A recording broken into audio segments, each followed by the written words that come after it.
Hi, so this is a reference video to serve as a guide for you when you're working with Lisa when she comes home from training. So I'm going to take you through a basic routine that's going to take you about 5 minutes to practice or even less. But then I'm going to be breaking it down and also explaining a few things that you should take note of and take advantage of. So starting off, usually when I let Lisa out and I want to take her for a walk, I want us to go through what to do and what not to do when you are doing that, right? And that walk is very important. So I always recommend that when your dog comes home, try and have a walk at least once or twice every week, right? When you can do more walks is good, but I mean, it's a habit you too, you are getting used to. So I'm not going to put too much on you. Once or twice a week for starters is good. Eventually, when you get used to it, you can do more and it will even be better. By then, you'll enjoy your walks even more because it'll be much, much simpler. So for starters, I always want to make sure that I'm in the lead. So when Lisa is calm like this, it's a good time for us to start, right? So whenever she comes out of the kennel and she has a lot of energy, she's excited and all that, I want her to get it out of her system before we do anything. So when I let her out of the kennel, I just stand and I just ignore her. And if she runs around and everything, if she wants to pee, she can go and pee. If she wants to poo, she can go and poo. And I'm just waiting. And then when she's done and she's settled, she comes to me. I'll just ask her to sit. And if she sits down, I put the collar around her neck. I'm using a slip lead, so I just put the whole thing on her neck. If you're using a normal lead, you just clip it to the collar. And then if she's still calm, I keep her on my left side. So I hold a leash short on one side and then the other end in one hand. Or you can fold the other end if you want to be more comfortable like that. And then I free her, free, and then we start to walk. And when we walk, notice that this is loose. And the reason this is loose is because she is doing the walking by herself. And I'm not pulling. I'm not the one forcing her to be where she doesn't want to be. So this is how you know your dog is a good walker. If there's any tension like this, then there's something wrong, right? And the only time I use this tension is if I want to get her to sit like that. And as soon as she sits, I release the tension. That's called leash pressure. So when you're outside and there are a lot of distractions and you stop, and then you want your dog to sit, because there are distractions, you might not be able to get her to respond to a verbal command. So it's important for her to understand the language of the leash as well. So leash pressure is a way of using the leash to communicate an instruction to her. So come. Yes, good. This way. Very good. So I'm going to use leash pressure to get her to sit. Lift it, hold it. As soon as she sits, release it. And that's how that works, right? But apart from when you're using leash pressure to accomplish something like this, every other time when you're walking your dog, this needs to be loose. This needs to be loose like that, not tight. So when she's making a mistake, if she's lagging behind, how you correct that is by popping the collar. And when you pop the collar, the action is like pop, pop, pop. That's what the action looks like. So if I feel her going towards the other side and I want to encourage her to move, I pop once. So all the pop does is snap her out of a distraction. But it's not like I'm pulling to pull her back the way I want her to go. I just want to get her attention and make sure that the pop is profound enough. So if I do a light pop and she doesn't respond, I do another one which is sharper. And then once she responds, she picks up again. So if she's lagging, she stops, I pop, and then it's loose again. And then she gets her attention back on focus and we're walking. And it's all her, not me. I'm not doing anything. In fact, I can drop this loose like this and then she's still right there. Okay, sit. Yes. You notice how I subtly use the leash tension to encourage the sitting. So that's how you walk your dog. So usually when you reach any barrier, you want to make sure that your dog waits for you. So I'll demonstrate how you leave the gate. So free. We walk together to the gate on a loose leash. We get to the gate. I make sure there's enough space between us to open the gate, and then I let her sit. Yes, very good. Notice how I use the leash pressure to encourage the behavior when she hesitated. And when she got up just now, I used that to correct her without repeating myself. So I open the gate with her sitting. Now, if she gets up like that, I close the gate immediately and let her know this is the behavior that gets you out. Free. So I want to make sure she's positioned where the gate wouldn't bump into her. So somewhere here is good. Sit. Yes. Good. So I'll open the gate again. And if she's still sitting, we walk. If she gets up, aha, good. So if she stays seated like this, looking up to me for approval, that's the only time we walk out of the gate. So once I see that, then I'll free her free, and then we can go out together. And then even when I'm shutting the gate, I make sure that I'm with her. I let her sit. Yes. And then while she's sitting, I shut the gate. And when I'm done shutting, she needs to remain seated. And then I free her free. And then we do our walk. When we come back home, same thing. Come, let her sit. Yes. Open the gate while she's still sitting. We can walk in. If she gets up, I'll close it again and do it again. But she's still sitting, so free. And then I bring her in. And when we come in, I want us to shut the gate together. So sit. Yes, very good. And while she's sitting, I can close the gate. I can even drop my leash and close it because I have faith in her learning. And then once she's still sitting like a good girl, then I free her free. Very good. So that's how you go and come. Now, that's how you correct that. She was moving too fast, so I just popped it to get her to slow down. And the idea is, this way, come. The idea is when you're walking with your dog, never stop unless you decide to stop. So if your dog is stopping, it doesn't slow you down. It shouldn't let you stop. All you do is pop the collar to keep her moving. That's how you know you are in the lead. But anytime your dog makes you stop, then you are getting it wrong. Sit. Yes, very good. So that's how the walk works, right? Next thing is when you are now practicing commands with your dogs, that is where you are taking advantage of the relationship of verbal communication and body language. So in that situation, you are bonding again, right? Mind you, the walk is a very important way of bonding, and then letting your dog look at you as a leader. All this stopping before I open the gate and then stopping before I close it, and even when we are outside and I stop and I use leash tension to put her into a sit, all of that is helping her understand that when she's beside me, it is because I'm in the lead and she's following my instructions. So she should look up to me to approve any kind of behavior. So the more you build that bond, the more you have a dog that generally looks up to you for guidance. So in the practicing of the commands with treats and your voice and your body language, you build that relationship in a different way, where she also gets used to that kind of communication. And then again, it's going to bond both of you in a sense that she looks up to you for leadership and guidance. So first things first, very important, use the right treats. I like to use chopped up chicken sausage because it's soft, it's easy for them to chew and swallow without choking. Also, it's nutritious. Also, it's much more organic than the stuff that's in sachets that is dried and preserved and all that. So what we're basically going to start with is calling your dog and what to be mindful of whenever you call your dog to make sure that your dog responds better and better to the call. And that is marking the right moment whenever your dog responds to your call. So if she's sitting there and then I call her, I'm going to take her off the leash for this so that she can have more freedom and we can have more space to function. If she sits, if she's sitting, right, and then from any distance I call her, Lisa. Yes, very good. Now when I call her, the moment she makes the move to come towards me is the moment that I need to mark. And the mark is the word yes. So yes is a marker for positive behavior. It's a positive reinforcer. And that is what actually trains your dog. When you put that yes into a physical device, this is what you get, a clicker. So this is the device that trains your dog. Lisa. Good. Sit. Good. Down. Good girl. Good. So the idea is the clicker is a marker, but I didn't use a clicker to train her. So as you can sense, she's a little bit jittery about the sound. I use verbal commands. So I replace the clicker with yes. Okay. So yes is the marker. So Lisa.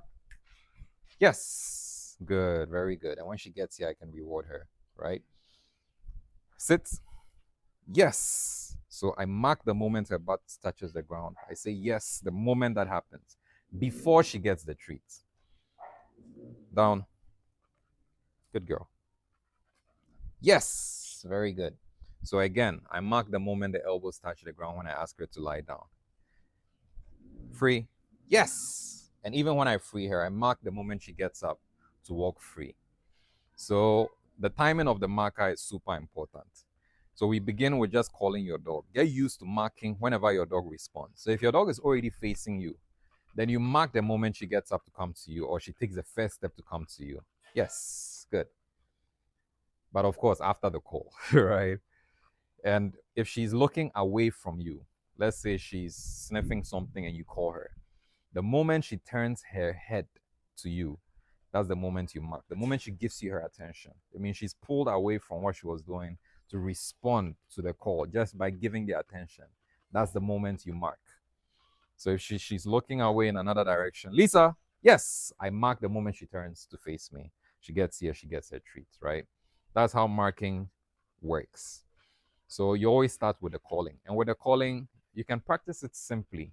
Just step outside with a bunch of treats and then just do your thing. So you have treats on you, your dog is in the compound, and you're just ignoring your dog and then waiting for the best moments to put her to a test. So for me, the best moment is when she's distracted, when she's looking away. Lisa, yes, very good. That's the best moment for me. When her head is down or when her head is in another direction, that's when I want to call so that she gets used to responding even when she's distracted. So, or when she's comfortable. If she's laying down, then I'll call her. If she's scratching herself, I'll wait for her to finish that. But then once she's not scratching, then I'll call her. And if she's close to me, yes, very good. If she decides to come to me, I'll reward her. I'll tell her yes and I'll reward her. I want her to get used to when we are off leash, being around me, being close to me, responding to me. So that's how you do that. Just have your treats on you and just be in the compound chilling. And anytime you feel like it, you call Lisa. And remember to mark the moment she responds to your call. So that's the first step. Second thing is when you call your dog to you, if you want to control the way your dog uses the space around you, like for example, if I call Lisa to me and I want her to sit right in front of me, Lisa, come. Yes. Sit. Yes. Look at this relationship. She's right in front of me. Yes. Good girl. All right, Lisa, come. Good. Sit. Yes. Very good. And look at this relationship. We're both right in front of you, facing you. Free. Yes. Very good. So, if you want to be able to control that use of space around you, then you take advantage of a technique called luring. So luring is just a matter of using your treat to lure your dog anywhere you want your dog to be. And how you do that is you engage your dog. So if I call Lisa, I'll make sure I show her the treat and use that to lure her right in front of me. And when she gets where I want her to be, then I take the treat away and say sit, and she sits, right? And then I reward her. Of course, when she sits, mark first. Don't forget like me. Yes, very good. So that's the idea. That's how I get her right in front of me. Now, it's easy to even do it without a treat in my hand. Free? Good. All right, so no treat. Lisa, come. Good. Sit, and she's right in front of me. Good girl. No treat. The reason is because the hand gives her a treat all the time, so the hand has become a valuable asset. So you should use it to your advantage. So always practice using your hand to move her where you want her to go. And then it will be easy to get her to be conducted, even when she's a big, strong dog. It will be easy to use your hand to show her exactly where you need her to sit and all of those things. So practicing luring her face to face and then side by side, free. This way. Yes, sit. Yes, very good. Practicing these two helps you to get more and more comfortable with your ability to move your hand. Trust me, as simple as it looks, it will feel awkward when you practice it for the first time. Yes, good girl. So you want to get some practice and make sure you become comfortable. So I always want to do a face-to-face. Free. Yes, sit. Yes, very good. And a side-by-side. Free. Good, this way. Yes, sit. Yes, very good. Just to help me practice and also to help her practice, get used to these two relationships. Because when you're walking your dog, she's on your side. And when you're not and you call her, you want her in front of you. So that's the idea. Free. Very good. So now if you notice, we'll move to the next thing, which is how to ask your dog to sit the proper way. When I call my dog, when I call Lisa, Lisa, come. When she gets here, I take the treat away as I say, sit, and then I'm standing upright. And when she sits, I mark, yes, and then I give her the treat, okay? I don't call her, come, Lisa, and then say sit whilst the treat is here, right? because that way her entire focus is on the treat and nothing else. She's not paying attention to any marker or anything. She's just tasting a treat and waiting to devour it.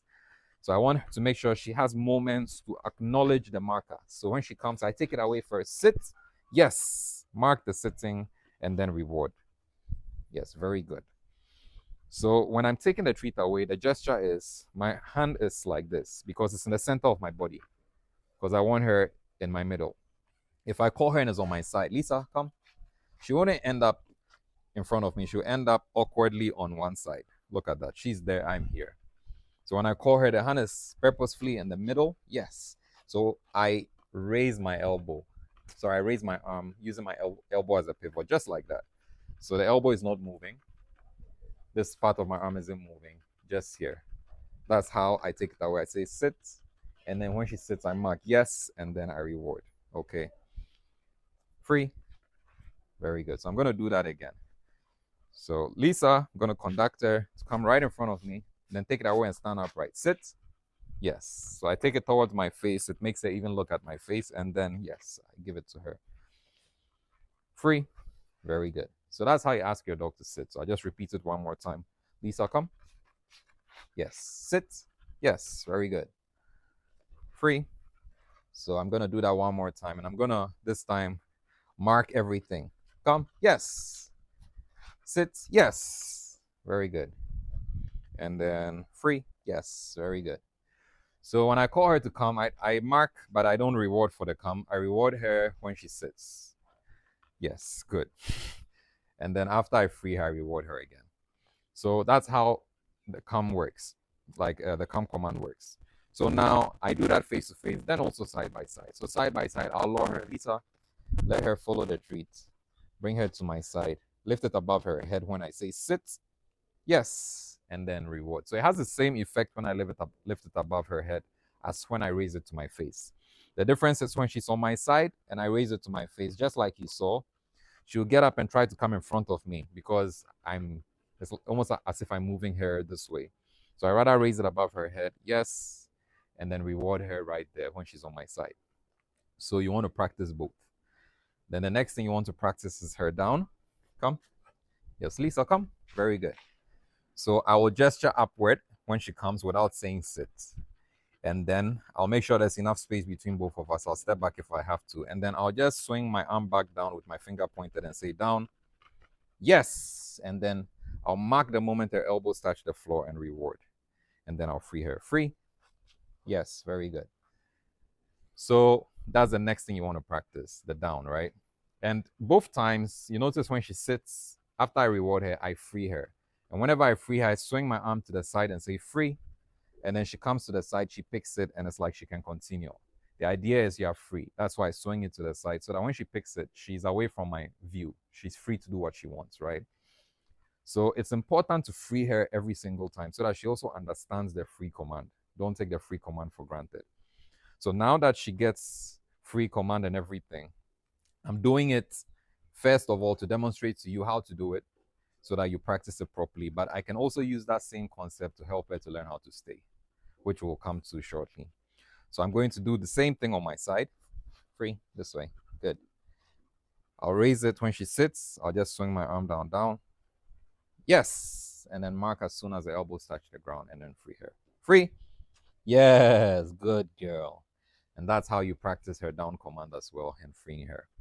Then the next thing you want to practice is getting her to sit from a down. When your dog is lying down, it's a very comfortable place to be. So when you ask her to sit, she needs more motivation to get up. It's easy for her to ignore you. So usually how I motivate her is down. Yes, very good. How I motivate her is when I ask her to sit, I hold a treat above her head as I say it so that she can see that there's a treat up there. If I sit up, I'm closer to it. Sit. Yes, very good. And then reward. So that's how that works. And then, of course, free. You free her, right?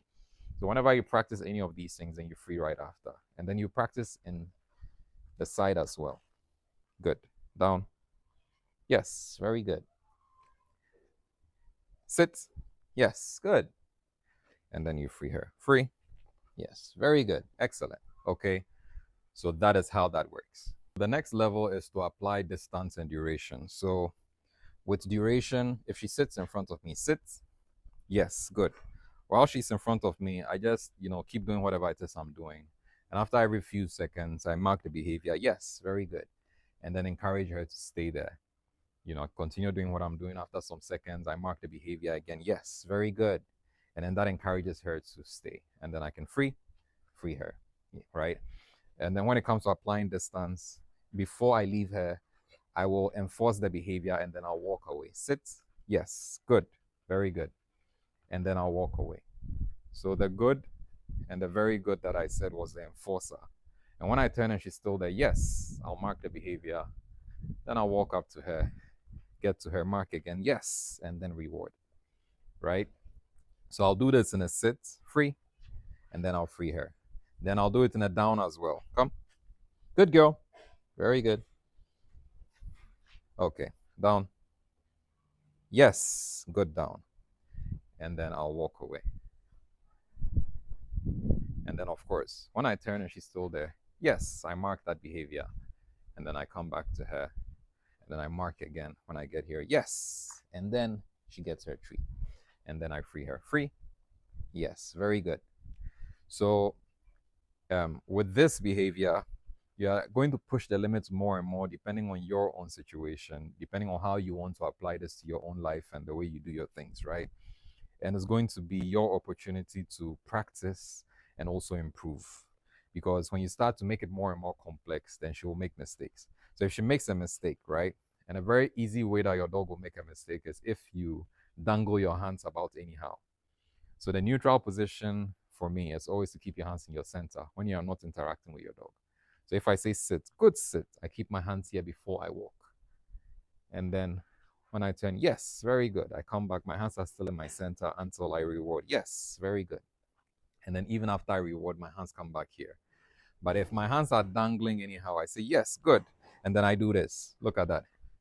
The hand motivates her to get up and follow it, right? So that's a common way she makes a mistake. So when she makes the mistake, what I do is I bring her back. I say, no. And then I bring her back to the same spot, put her back in the same position, sit, mark it, yes, good sit. And now I do the right thing. And then I walk away. And then this time I go a shorter distance because she made a mistake. Mark it, yes. Come back. And then reward, yes, very good. And then I can free her. Free. So that's how correction works, right? So when you're pushing the limits of this, every time she breaks free to make a mistake, that is how you correct it. As soon as she breaks free, you say no, you bring her back to the same spot. Come this way. Yes, very good. Down. Yes, good down. Put your hands in neutral and then you walk away. Very good. When I turn and she's still there, mark it. Yes, very good. And then when you come back to her, you reward. Yes, good. I can enforce this. Good, very good. And then I can go back again, right? And then you can also reward by calling your dog from that position, either with free or by her name. So I will say free. All right, free. Yes, very good. And I mark the moment she starts to come. And when she gets a yes, she gets her treats. So basically, that's it. Okay, so now I'm going to run through the whole thing just to show how short the routine is. So come. Yes, come here. Yes, come. Yes, sit. Yes, good sit. Reward for that. Down. Yes, good down. Reward for that. Good down. Enforce it. Turn around and mark. Yes, very good. Yes, very good. Reward. Get her into a sit from a down. Sit. Yes, good. Very good. Enforce it. Good sit. Walk away. Turn around and mark. Yes, very good.